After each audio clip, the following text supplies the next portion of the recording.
أعوذ بالله من الشيطان الرجيم. بسم الله الرحمن الرحيم. ألف لام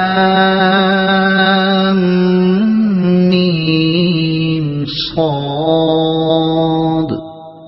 كتاب أنزل إليك فلا يكن في صدرك حرج منه لتنذر به وذكرى للمؤمنين. اتبعوا ما أنزل إليكم من ربكم ولا تتبعوا من دونه أولياء قليلا ما تذكرون. وكم من قرية أهلكناها فجاءها بأسنا بياتا أو هم قائلون. فما كان دعواهم إذ جاءهم بأسنا إلا أن قالوا إنا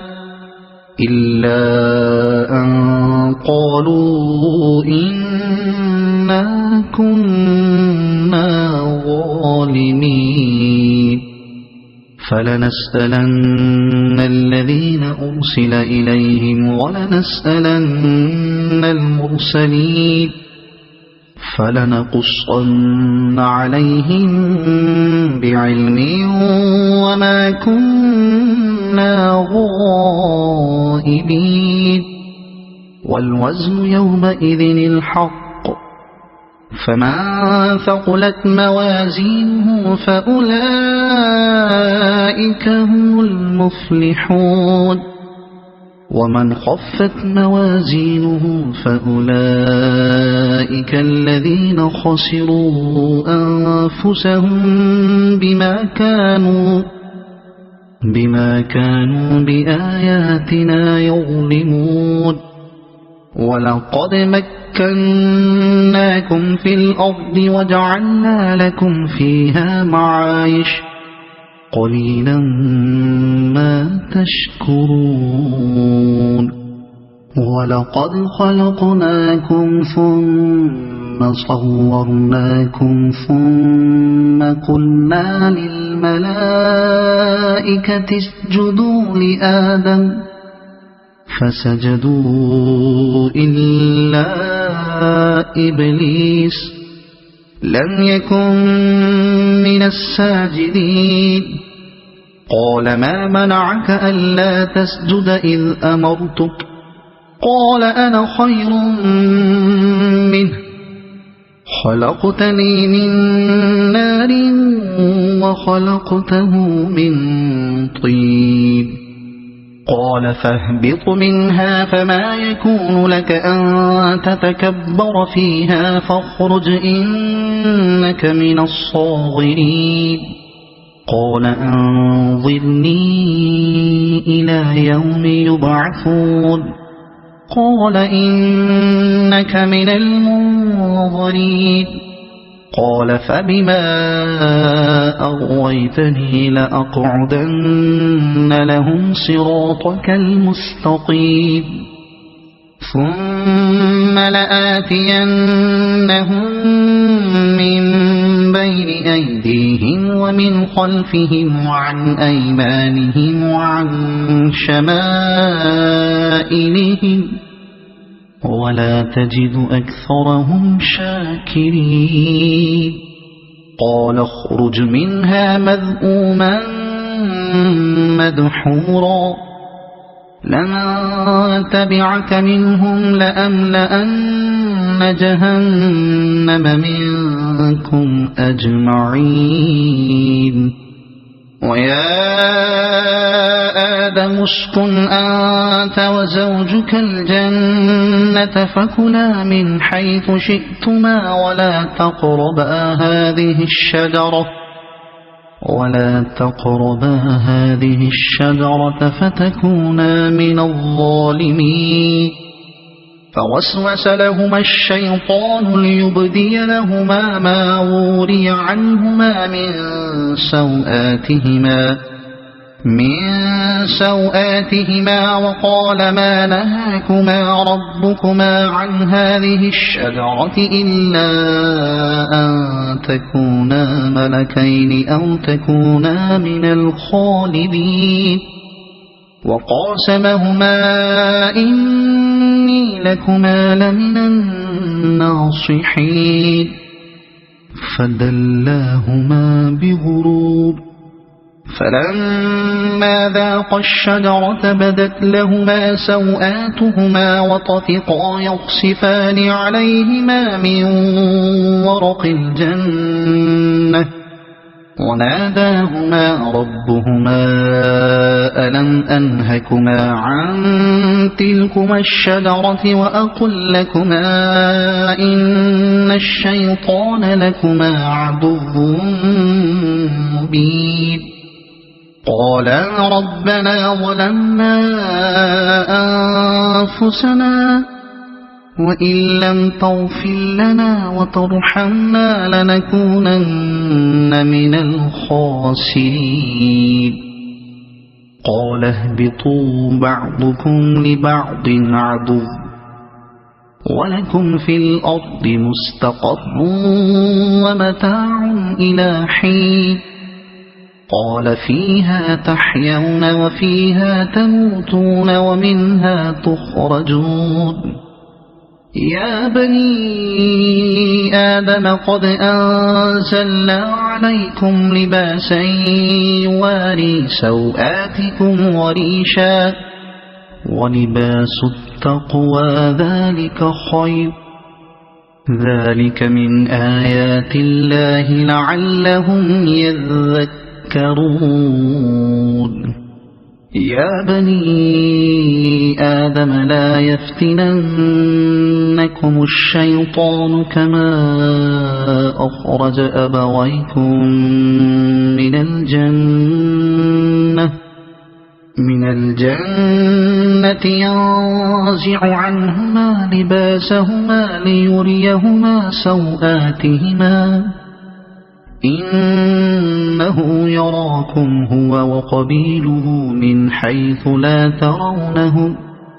إنا جعلنا الشياطين أولياء للذين لا يؤمنون وإذا فعلوا فاحشة قالوا وجدنا عليها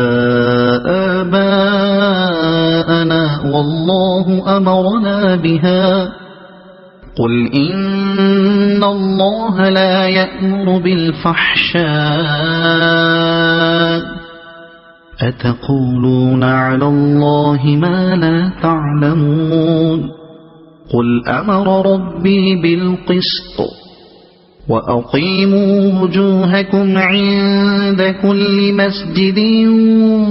وادعوا مخلصين له الدين وأقيموا وجوهكم عند كل مسجد وادعوه مخلصين له الدين كما بدأكم تعودون فريقا هدى وفريقا حق عليهم الضلالة إنهم اتخذوا الشياطين أولياء من دون الله ويحسبون أنهم مهتدون يا بني آدم خذوا زينتكم عند كل مسجد وكلوا واشربوا ولا تسرفوا إنه لا يحب المسرفين قل من حرم زينة الله التي أخرج لعباده والطيبات من الرزق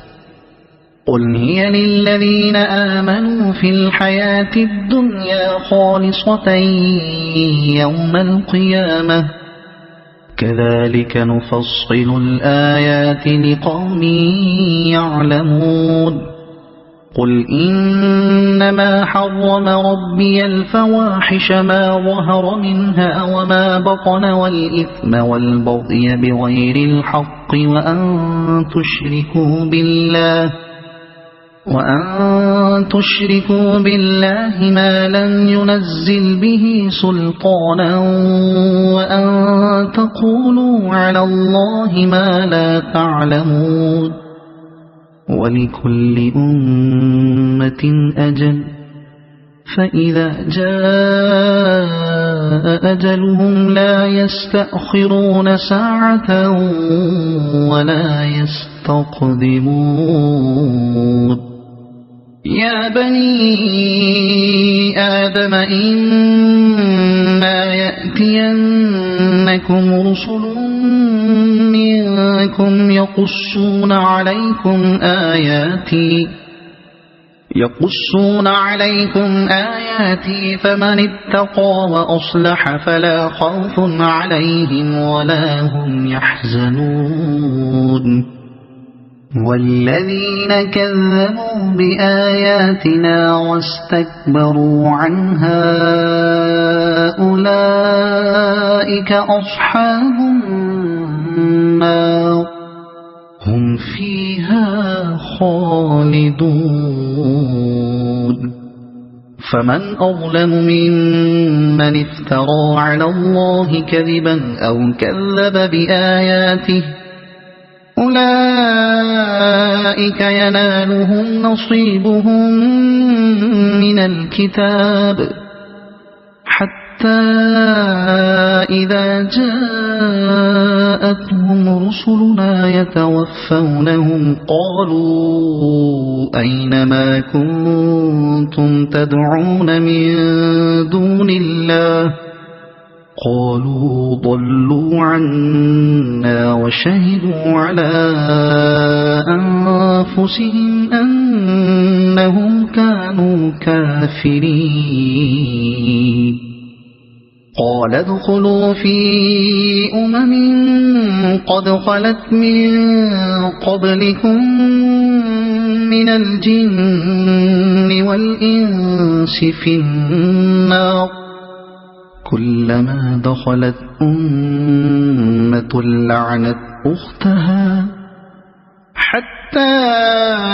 إذا اداركوا فيها جميعا قالت أخراهم لأولاهم ربنا هؤلاء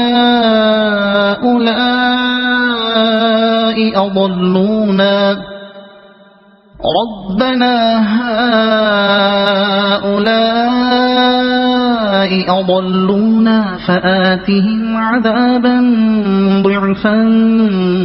من النار قال لكل ضعف ولكن لا تعلمون وقالت أولاهم لأخراهم فما كان لكم علينا من فضل فذوقوا العذاب بما كنتم تكسبون إن الذين كذبوا بآياتنا واستكبروا عنها لا تفتح لهم أبواب السماء ولا يدخلون الجنة حتى يلج الجمل في سم الخياط وكذلك نجزي المجرمين لهم من جهنم مهاد ومن فوقهم غواش وكذلك نجزي الظالمين والذين آمنوا وعملوا الصالحات لا نكلف نفسا إلا وسعها أولئك أصحاب الجنة هم فيها خالدون ونزعنا ما في صدورهم من غل تجري من تحتهم الأنهار وقالوا الحمد لله الذي هدانا لهذا وما كنا لنهتدي لولا أن هدانا الله لقد جاءت رسل ربنا بالحق ونودوا أن تلكم الجنة أورثتموها بما كنتم تعملون ونادى أصحاب الجنة أصحاب النار أن قد وجدنا ما وعدنا ربنا حقا فهل وجدتم ما وعد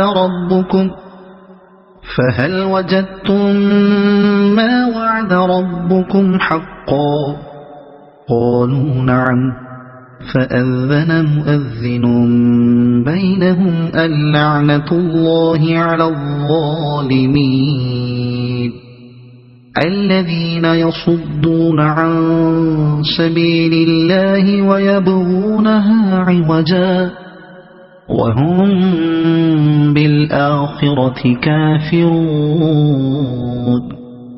وبينهما حجاب وعلى الأعراف رجال يعرفون كلا بسيماهم ونادوا أصحاب الجنة أن سلام عليكم لم يدخلوها وهم يطمعون وإذا صرفت أبصارهم تلقاء أصحاب النار قالوا ربنا لا تجعلنا مع القوم الظالمين ونادى أصحاب الأعراف رجالا يعرفونهم بسيماهم قالوا ما أغنى عنكم جمعكم وما كنتم تستكبرون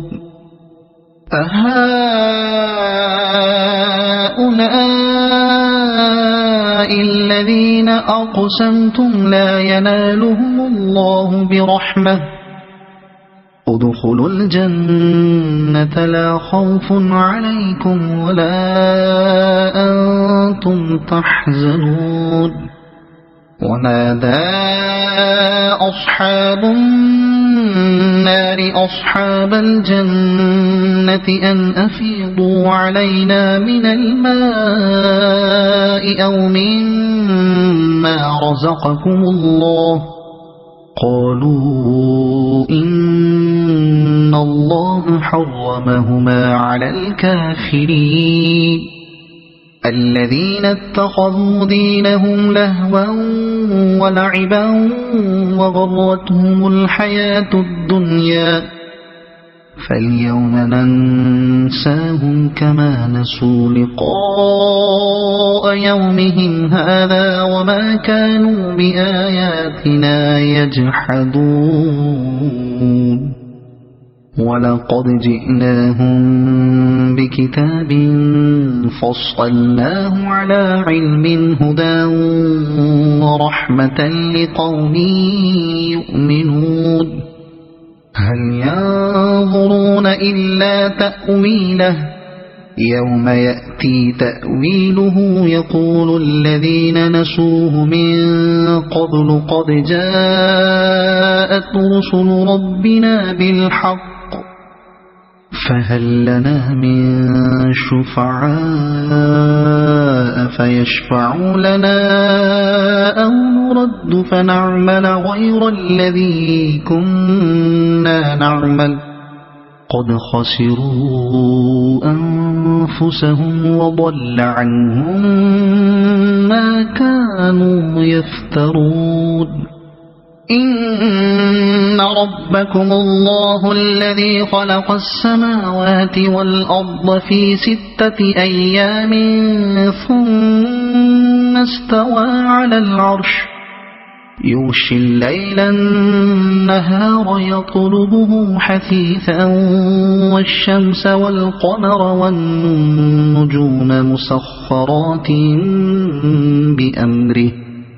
ألا له الخلق والأمر تبارك الله رب العالمين ادعوا ربكم تضرعا وخفية إنه لا يحب المعتدين ولا تفسدوا في الأرض بعد إصلاحها وادعوه خوفا وطمعا إن رحمة الله قريب من المحسنين وهو الذي يرسل الرياح بشرا بين يدي رحمته حتى إذا أقلت سحابا ثقالا سقناه لبلد ميت فأنزلنا به الماء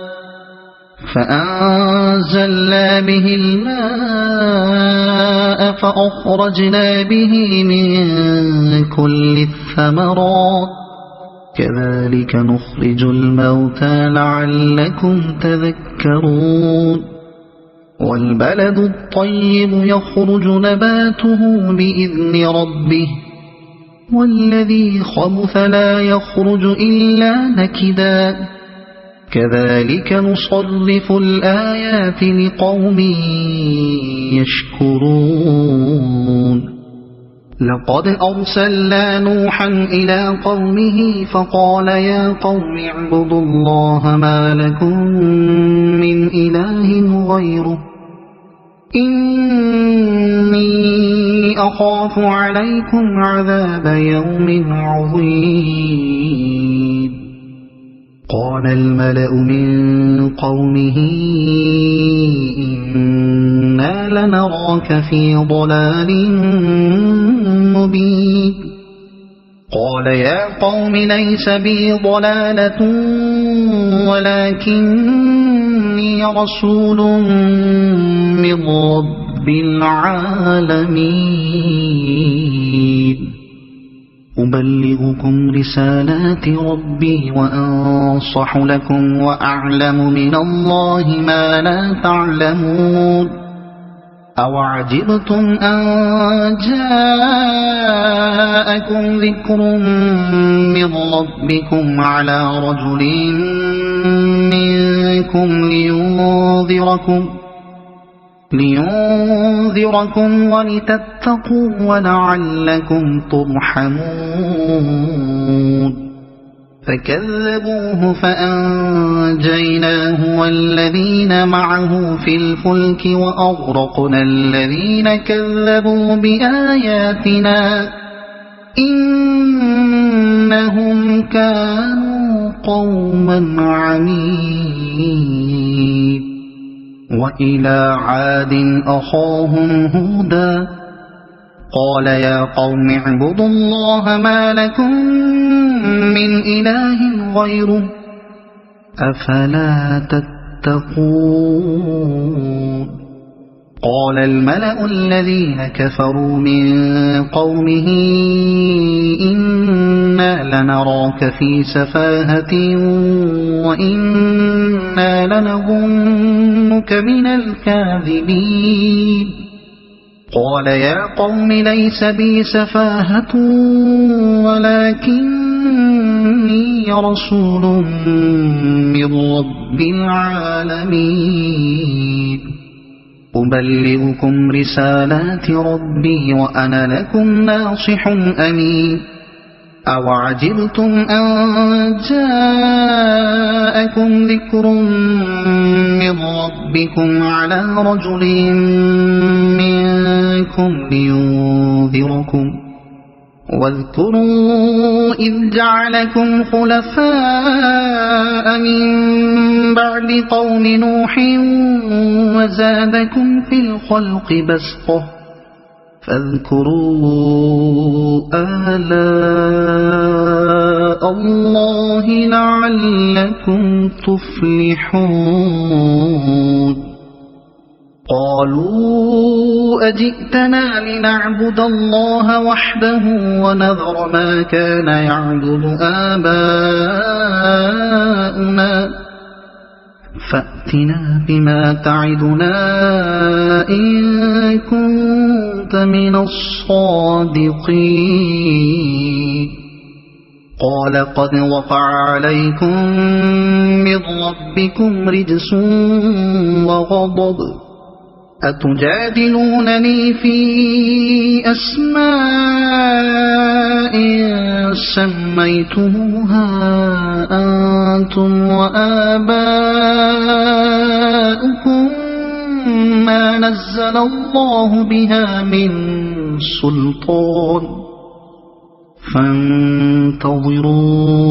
إني معكم من المنتظرين فأنجيناه والذين معه برحمة منا وقطعنا دابر الذين كذبوا بآياتنا وما كانوا مؤمنين وإلى ثمود أخاهم صالحا قال يا قوم اعبدوا الله ما لكم من إله غيره قد جاءتكم بينة من ربكم هذه ناقة الله لكم آية فذروها تأكل في أرض الله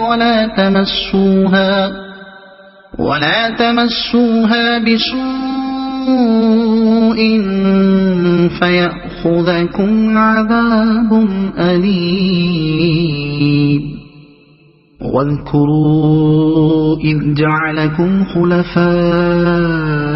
من بعد عاد وبوأكم في الأرض تتخذون من سهولها قصورا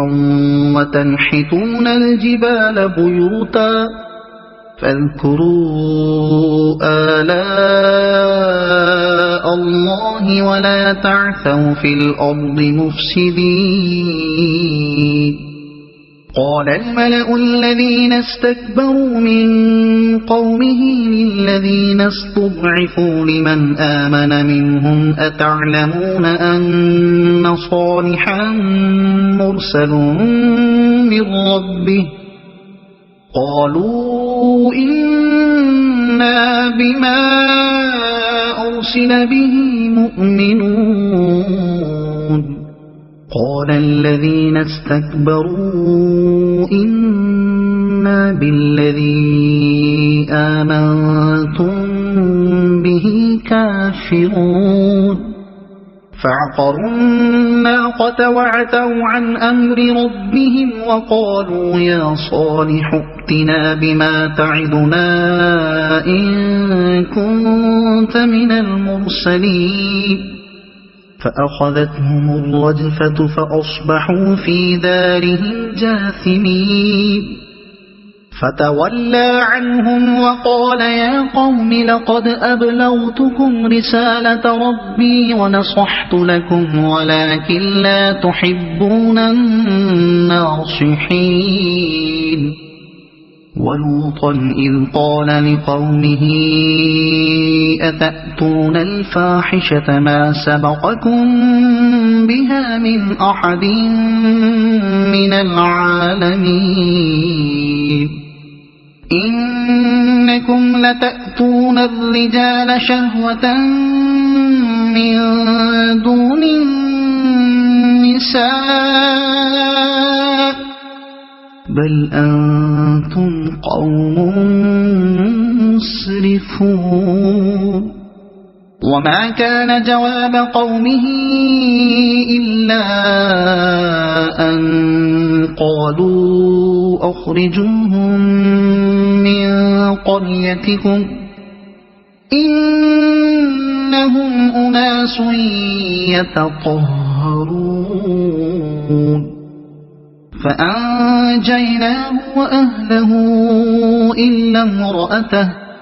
كانت من الغابرين وأمطرنا عليهم مطرا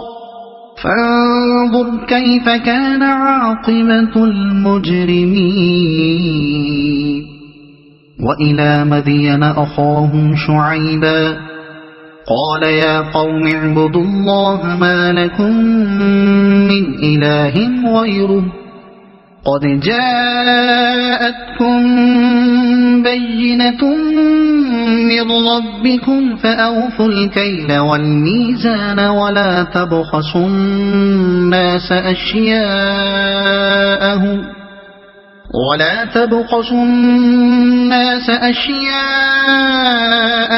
ولا تفسدوا في الأرض بعد إصلاحها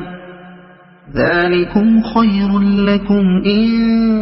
كنتم مؤمنين ولا تقعدوا بكل صراط توعدون وتصدون عن سبيل الله من آمن به وتبغونها عوجا واذكروا إذ كنتم قليلا فكثركم وانظروا كيف كان عاقبة المفسدين وإن كان طائفة منكم آمنوا بالذي أرسلت به وطائفة لم يؤمنوا فاصبروا حتى يحكم الله بيننا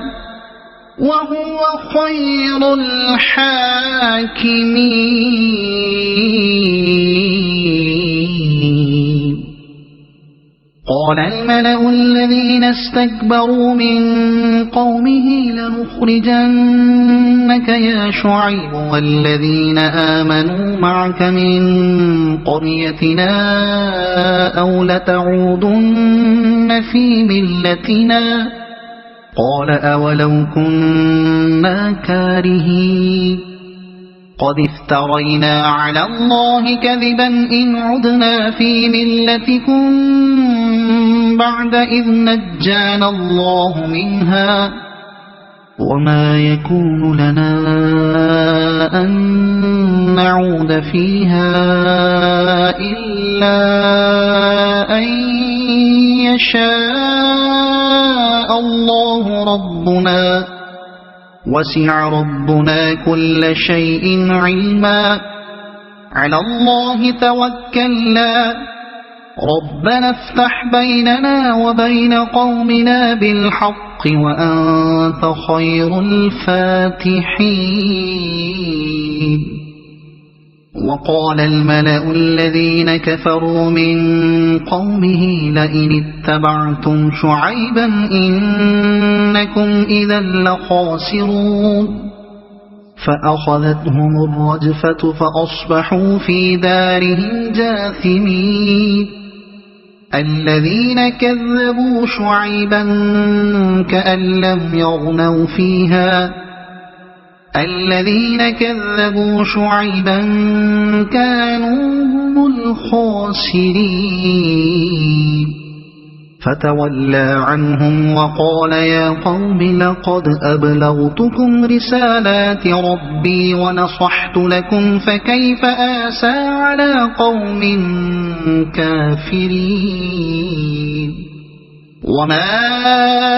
أرسلنا في قرية من نبي إلا أخذنا أهلها بالبأساء والضراء لعلهم يضرعون ثم بدلنا مكان السيئة الحسنة حتى عفوا وقالوا قد مس آباءنا الضراء والسراء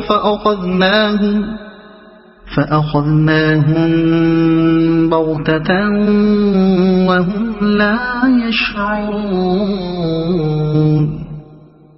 ولو أن أهل القرى آمنوا واتقوا لفتحنا عليهم بركات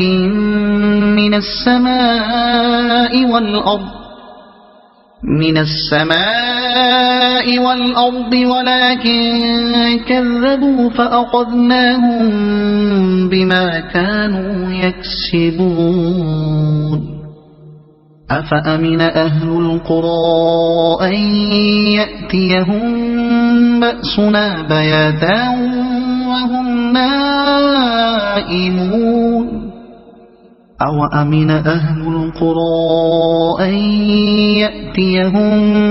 بأسنا ضحى وهم يلعبون أفأمنوا مكر الله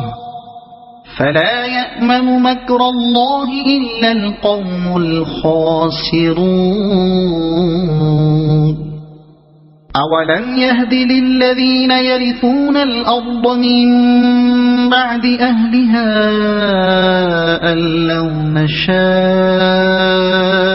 أصبناهم بذنوبهم ونطبع على قلوبهم فهم لا يسمعون تلك القرى نقص عليك من أنبائها ولقد جاءتهم رسلهم بالبينات فما كانوا ليؤمنوا بما كذبوا من قبل كذلك يطبع الله على قلوب الكافرين وما وجدنا لأكثرهم من عهد وإن وجدنا أكثرهم لفاسقين ثم بعثنا من بعدهم موسى بآياتنا إلى فرعون وملئه فظلموا بها فانظر كيف كان عاقبة المفسدين وقال موسى يا فرعون إني رسول من رب العالمين حقيق على أن لا أقول على الله إلا الحق قد جئتكم ببينة من ربكم فأرسل معي بني إسرائيل قال إن كنت جئت بآية فأت بها إن كنت من الصادقين فألقى عصاه فإذا هي ثعبان مبين ونزع يده فإذا هي بيضاء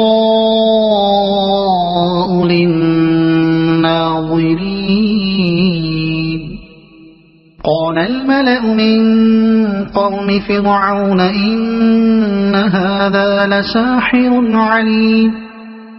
يريد أن يخرجكم من أرضكم فماذا تأمرون قالوا أرجه وأخاه وأرسل في المدائن حاشرين يأتوك بكل ساحر عليم وجاء السحرة فرعون قالوا إن لنا لأجرا إن كنا نحن الغالبين قال نعم وإنكم لمن المقربين قالوا يا موسى إما أن تلقي وإما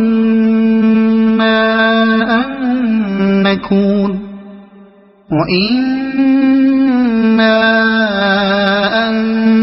نكون نحن الملقين قال ألقوا.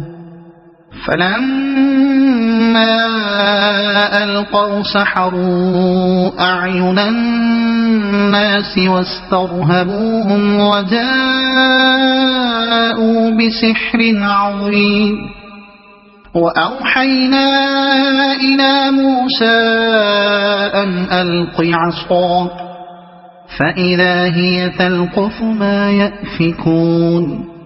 فوقع الحق وبطل ما كانوا يعملون. فغلبوا هنالك وانقلبوا صاغرين. وألقي السحرة ساجدين قالوا آمنا برب العالمين رب موسى وهارون. قال فرعون آمنتم به قبل أن آذن لكم إن هذا لمكر مكرتموه في المدينة لتخرجوا منها أهلها فسوف تعلمون. لأقطعن أيديكم وأرجلكم من خلاف ثم لأصلبنكم أجمعين. قالوا إنا إلى ربنا منقلبون. وما تنقم منا إلا أن آمنا بآيات ربنا لما جاءتنا ربنا أفرغ علينا صبرا وتوفنا مسلمين. وقال الملأ من قوم فرعون أتذر موسى وقومه ليفسدوا في الأرض ويذرك وآلهتك قال سنقتل أبناءهم ونستحيي نساءهم وإنا فوقهم قاهرون. قال موسى لقومه استعينوا بالله واصبروا إن الأرض لله يورثها من يشاء من عباده والعاقبة للمتقين. قالوا أوذينا من قبل أن تأتينا ومن بعد ما جئتنا قال عسى ربكم أن يهلك عدوكم ويستخلفكم في الأرض فينظر كيف تعملون. ولقد أخذنا آل فرعون بالسنين ونقص من الثمرات لعلهم يذكرون. فإذا جاءتهم الحسنة قالوا لنا هذه وإن تصبهم سيئة يطيروا بموسى ومن معه ألا إنما طائرهم عند الله ولكن أكثرهم لا يعلمون. وقالوا مهما تأتنا به من آية لتسحرنا بها فما نحن لك بمؤمنين. فأرسلنا عليهم الطوفان والجراد والقمل والضفادع والدم آيات مفصلات فاستكبروا وكانوا قوما مجرمين. ولما فلما وقع عليهم الرجز قالوا يا موسى ادع لنا ربك بما عهد عندك لئن كشفت عنا الرجز لنؤمنن لك ولنرسلن معك بني إسرائيل فلما كشفنا عنهم الرجز إلى أجل هم بالغوه إذا هم ينكثون فانتقمنا منهم فأغرقناهم في اليم بأنهم كذبوا بآياتنا وكانوا عنها غافلين وأورثنا القوم الذين كانوا يستضعفون مشارق الأرض ومغاربها التي باركنا فيها وتمت كلمة ربك الحسنى على بني إسرائيل بما صبروا ودمرنا ما كان يصنع فرعون وقومه وما كانوا يعرشون وجاوزنا ببني إسرائيل البحر فأتوا على قوم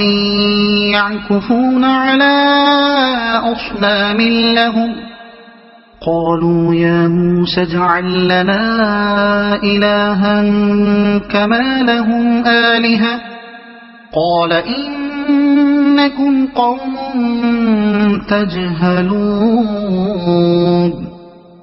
إن هؤلاء متبر ما هم فيه وباطل ما كانوا يعملون قال أغير الله أبغيكم إلها وهو فضلكم على العالمين وإذ أنجيناكم من آل فرعون يصومونكم سوء العذاب يقتلون أبناءكم ويستحيون نساءكم وفي ذلكم بلاء من ربكم عظيم وواعدنا موسى 30 ليلة وأتممناها ب10 فتم ميقات ربه 40 ليلة وقال موسى لأخيه هارون اخلفني في قومي وأصلح ولا تتبع سبيل المفسدين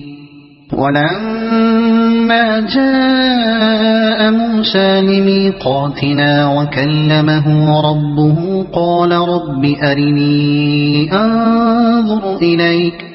قال لن تراني ولكن انظر إلى الجبل فإن استقر مكانه فسوف تراني فلما تجلى ربه للجبل جعله دكا وخر موسى صعقا فلما أفاق قال سبحانك تبت إليك وأنا أول المؤمنين قال يا موسى إني اصطفيتك على الناس برسالاتي وبكلامي فخذ ما آتيتك وكن من الشاكرين وكتبنا له في الألواح من كل شيء موعظة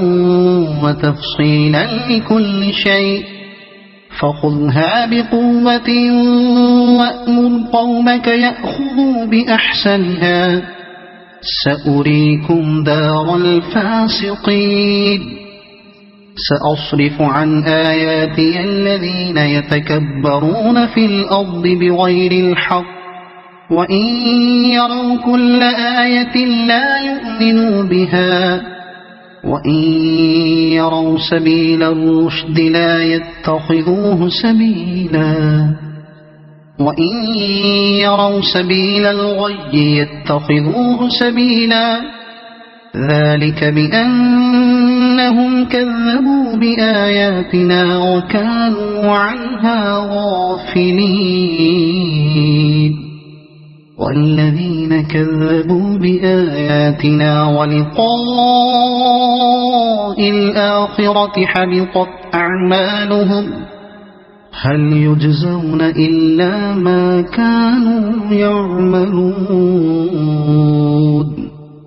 واتخذ قوم موسى من بعده من حليهم عجلا جسدا له خوار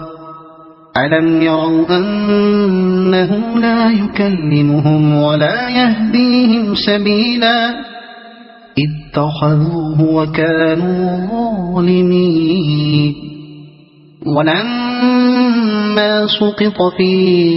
أيديهم ورأوا أنهم قد ضلوا قالوا لئن لم يرحمنا ربنا ويغفر لنا لنكونن من الخاسرين ولما رجع موسى إلى قومه غضبان أسفا قال بئس ما خلفتموني من بعدي أعجلتم أمر ربكم وألقى الألواح وأخذ برأس أخيه يجره إليه قال ابن أم إن القوم استضعفوني وكادوا يقتلونني فلا تشمت بي الأعداء ولا تجعلني مع القوم الظالمين قال رب اغفر لي ولأخي وأدخلنا في رحمتك وأنت أرحم الراحمين إن الذين اتخذوا العجل سينالهم غضب من ربهم وذلة في الحياة الدنيا وكذلك نجزي المفترين والذين عملوا السيئات ثم تابوا من بعدها وآمنوا إن ربك من بعدها لغفور رحيم ولما سكت عن موسى الغضب أخذ الألواح وفي نسختها هدى ورحمة للذين هم لربهم يرهبون واختار موسى قومه 70 رجلا لميقاتنا فلما أخذتهم الرجفة قال رب لو شئت أهلكتهم من قبل وإياك أتهلكنا بما فعل السفهاء منا إن هي إلا فتنتك تضل بها من تشاء وتهدي من تشاء أنت ولينا فاغفر لنا وارحمنا وأنت خير الغافرين واكتب لنا في هذه الدنيا حسنة وفي الآخرة إنا هدنا إليك قال عذابي أصيب به من أشاء ورحمتي وسعت كل شيء فسأكتبها للذين يتقون ويؤتون الزكاة والذين هم بآياتنا يؤمنون الذين يتبعون الرسول النبي الأمي الذي يجدونه مكتوبا عندهم في التوراة والإنجيل يأمرهم بالمعروف وينهاهم عن المنكر ويحل لهم الطيبات ويحرم عليهم الخبائث ويضع عنهم إصرهم والأغلال التي كانت عليهم فالذين آمنوا به وعزروه ونصروه واتبعوا النور الذي أنزل معه أولئك هم المفلحون قل يا أيها الناس إني رسول الله إليكم جميعا الذي له ملك السماوات والأرض لا إله إلا هو يحيي ويميت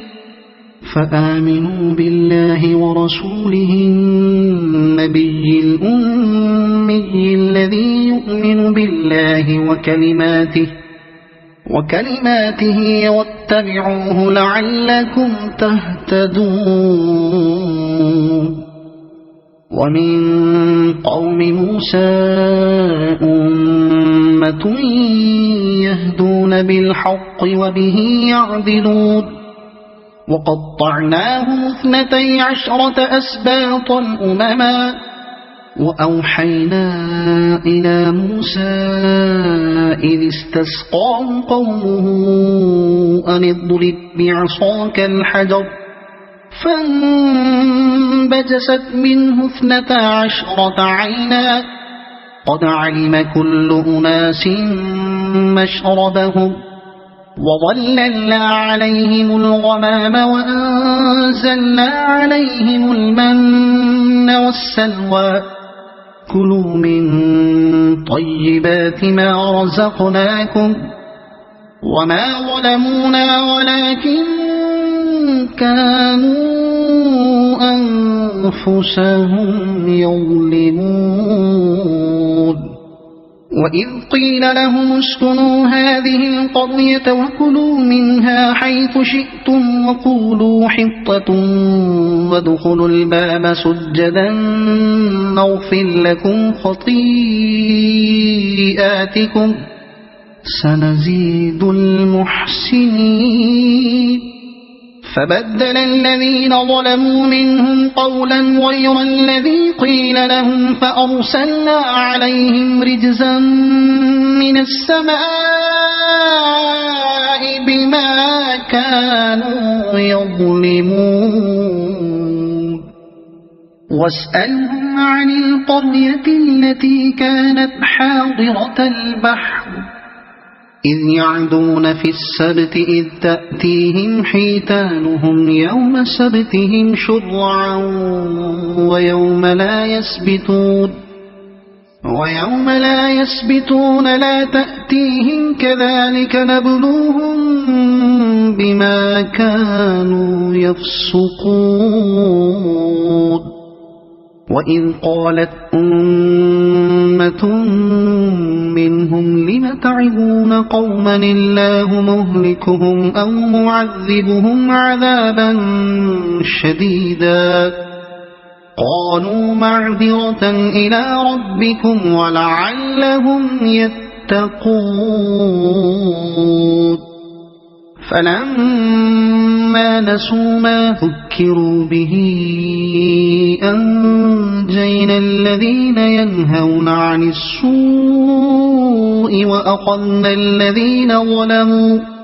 وأخذنا الذين ظلموا بعذاب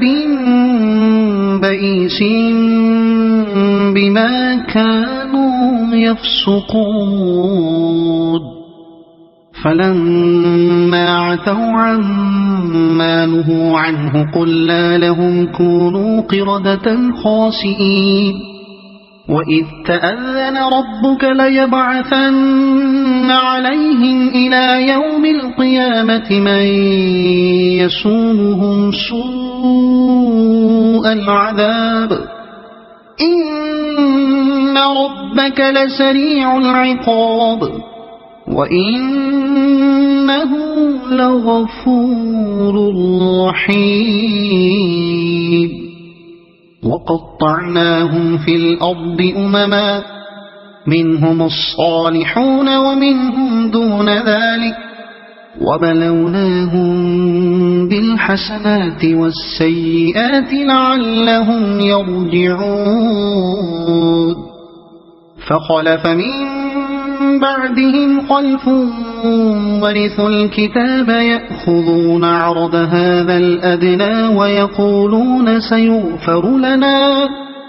وإن يأتهم عرض مثله يأخذوه ألم يؤخذ عليهم ميثاق الكتاب ألا يقولوا على الله إلا الحق ودرسوا ما فيه والدار الآخرة خير للذين يتقون أفلا تعقلون والذين يمسكون بالكتاب وأقاموا الصلاة إنا لا نضيع أجر المصلحين وإن نتقنا الجبل فوقهم كأنه ظلة وظنوا أنه واقع بهم خذوا ما آتيناكم بقوة واذكروا ما فيه لعلكم تتقون وإذ أخذ ربك من بني آدم من ظهورهم ذريتهم وأشهدهم على أنفسهم ألست بربكم قالوا بلى شهدنا أن تقولوا يوم القيامة إنا كنا عن هذا غافلين أو تقولوا إنما أشرك آباؤنا من قبل وكنا ذرية من بعدهم أفتهلكنا بما فعل المبطلون وكذلك نفصل الآيات ولعلهم يرجعون واتل عليهم نبأ الذي آتيناه آياتنا فانسلخ منها فأتبعه الشيطان فكان من الغابين ولو شئنا لرفعناه بها ولكنه أخلد إلى الأرض واتبع هواه فمثله كمثل الكلب إن تحمل عليه يلهث أو تتركه يلهث ذلك مثل القوم الذين كذبوا بآياتنا فاقصص القصص لعلهم يتفكرون ساء مثلا القوم الذين كذبوا بآياتنا وأنفسهم كانوا يظلمون من يهد الله فهو المهتدي ومن يضلل فأولئك هم الخاسرون ولقد ذرأنا لجهنم كثيرا من الجن والإنس لهم قلوب لا يفقهون بها ولهم أعين لا يبصرون بها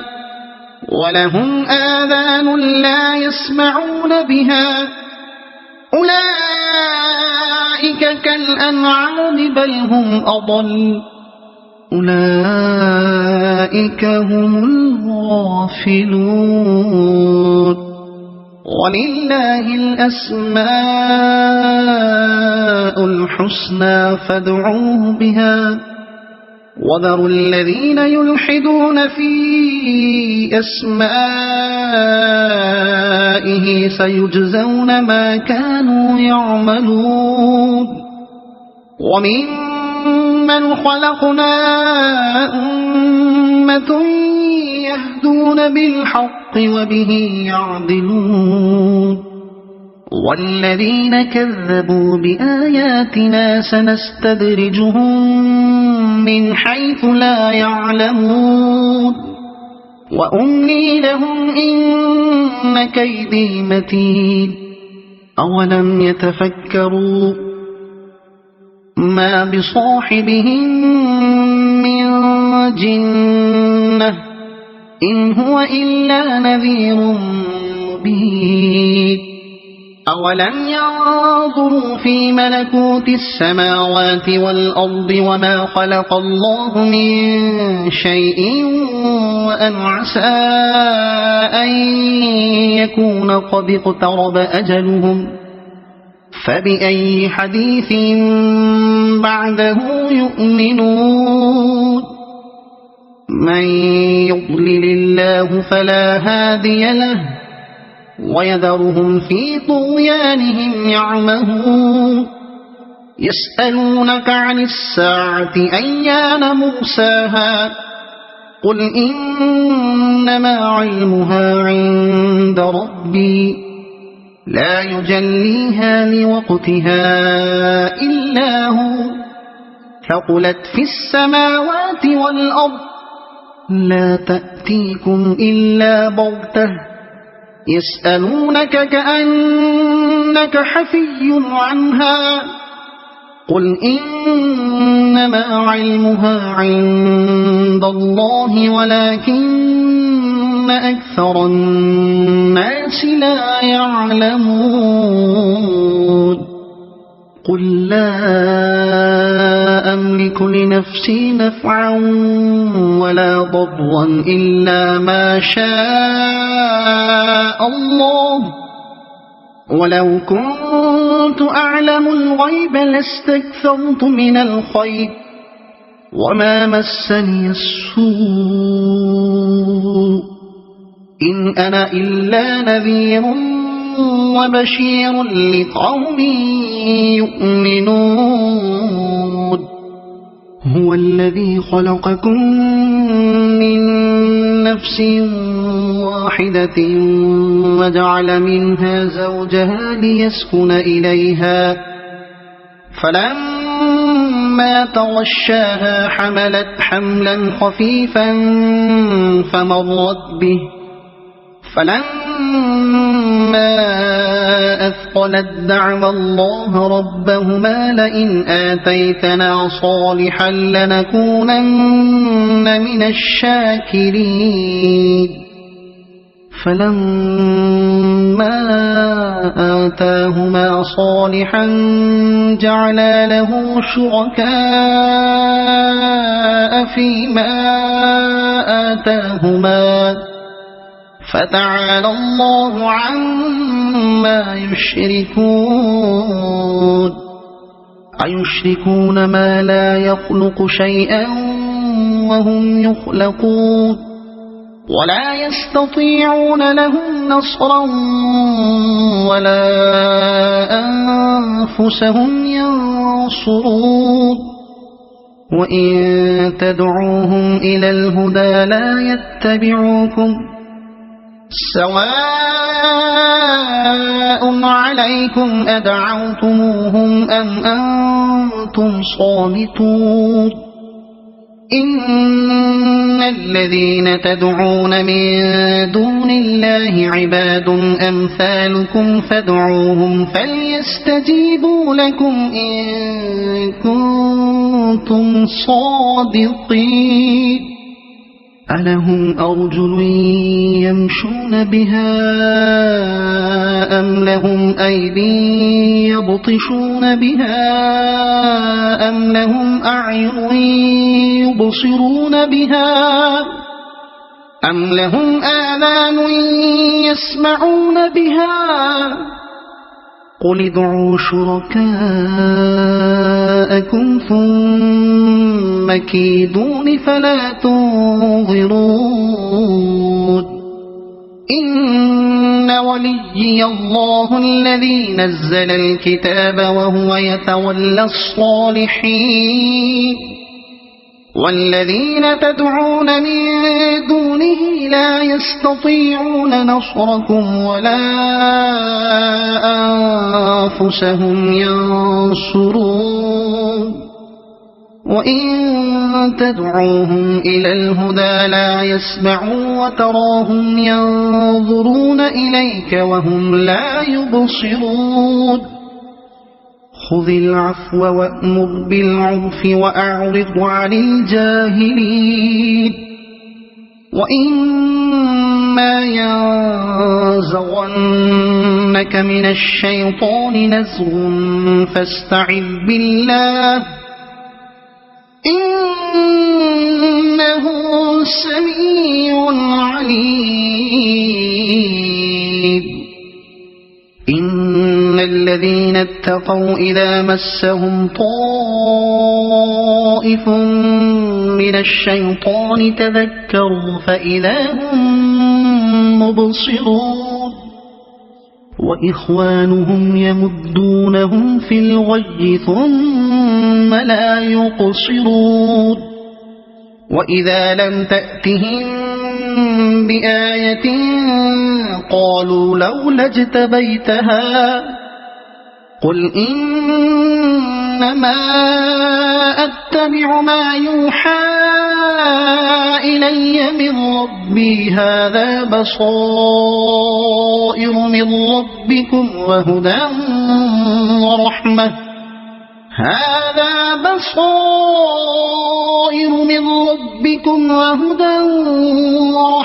لقوم يؤمنون وإذا قرئ القرآن فاستمعوا له وأنصتوا لعلكم ترحمون واذكر ربك في نفسك تضرعا وخيفة ودون الجهر من القول بالغدو والآصال ولا تكن من الغافلين إن الذين عند ربك لا يستكبرون عن عبادته ويسبحونه وله يسجدون صدق الله العظيم.